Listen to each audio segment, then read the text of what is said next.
Which does bring me to another question I have here. When we're talking about interestingness of spice versus the Rolling Storms, one thing you could look at is originality. Sure. Like how original it is. Spice is very... The idea that there's something called spice that big space worms make that make you be able to do space travel. Very original. Yeah. Like if we had... At least at the time. I mean, yeah. Even now, though, I feel like it would be at least like an 8 or a 9 because people don't copy it that much. Versus, on the other side of the spectrum, what's a very... Oh, these days, if you were to make a story that was... What if you were in boarding school except for it was a boarding school for magic kids? Yeah. There's like a dozen stories. Yeah. It's not We've that... been over it. We've been over it. I get that. It's not that original of conceit anymore. Right. Does that matter? Or is that the way that we judge a conceit or not? What I would say personally is I tend to be more hesitant when a conceit very closely mirrors a pre-existing story. Yes. Just because it can depending on how recently and how far apart and how, I guess, specific the conceit is. Like, you think of Tolkien's conceit is mainly like, what if there was a world populated by elves, dwarves, hobbits, etc., etc., etc. That's every fantasy novel published at this point. Yes. So like that's a broad enough conceit that I just go, you know what? It doesn't bother me. Everything in the fantasy genre will forever and always be compared to the Lord of the Rings because that was the first. So, you know, to an extent, you're always going to have that, and then it's kind of like, all right, now let's look at the sub conceits and kind of go with that. One thing that I would say is that I have found different is, so in middle school, high school, I read The Hunger Games. Yes. And then just recently, I started and finished Red Rising and the second book, Golden Sun, and that is a significantly better book. Even though in Red Rising, the initial conceit of Red Rising seems very similar. Pretty to much Games. just Hunger Games. There's like a class system, and then the kids get And together then and kill kids each go other. yeah. It's a battle royale. Very, very much the same. And you know, it gets expanded beyond that. So it goes beyond where Hunger Games was, and they targeted different audiences and all of that. But the main conceit is pretty much the same. And that is one that I found the Red Rising to be significantly better than Hunger Games. I really like Red Rising. And Hunger Games, I liked it at the time. I think it works for the audience that goes absolutely. for it. But it's just a good example of like two different stories going in two different directions with the same conceit that make me question, like, is originality the key factor? Right. Yeah. I don't think that it is. The way that I would tweak that is the importance of the originality of the conceit. It depends on how much you are relying on your conceit to make your story original. Because if you want to take something like light is magical, I know of a couple of different stories that have that conceit. Yeah.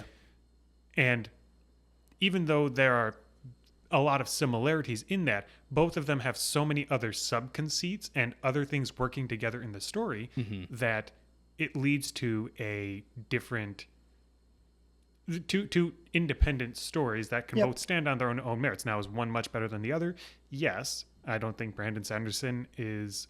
I got this flipped around.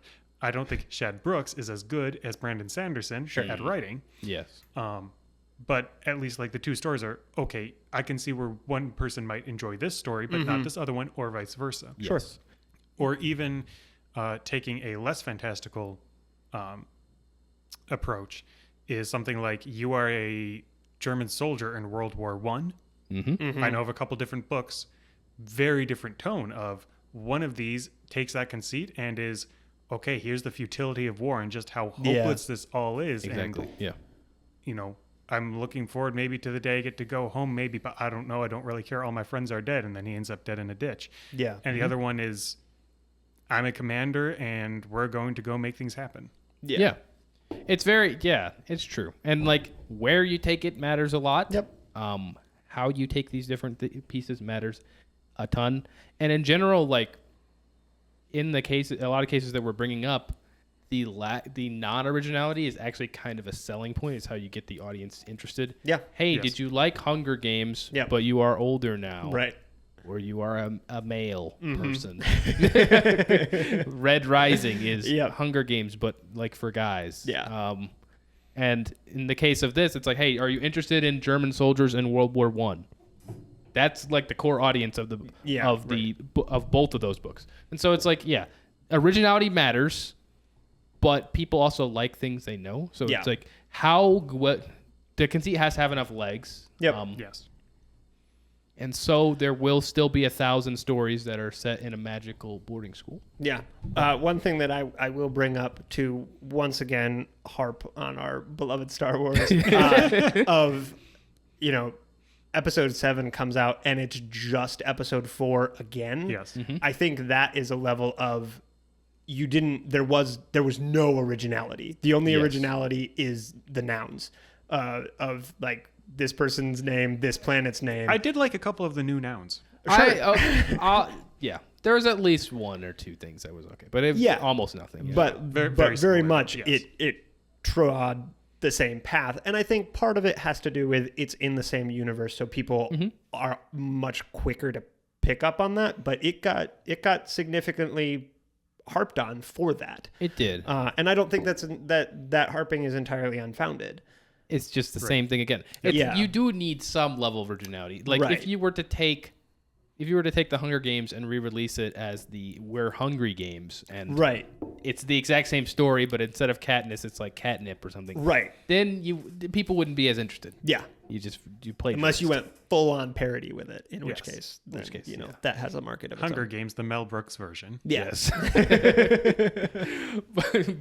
but outside of that, you did need something to set it apart. Yeah. But it's not that.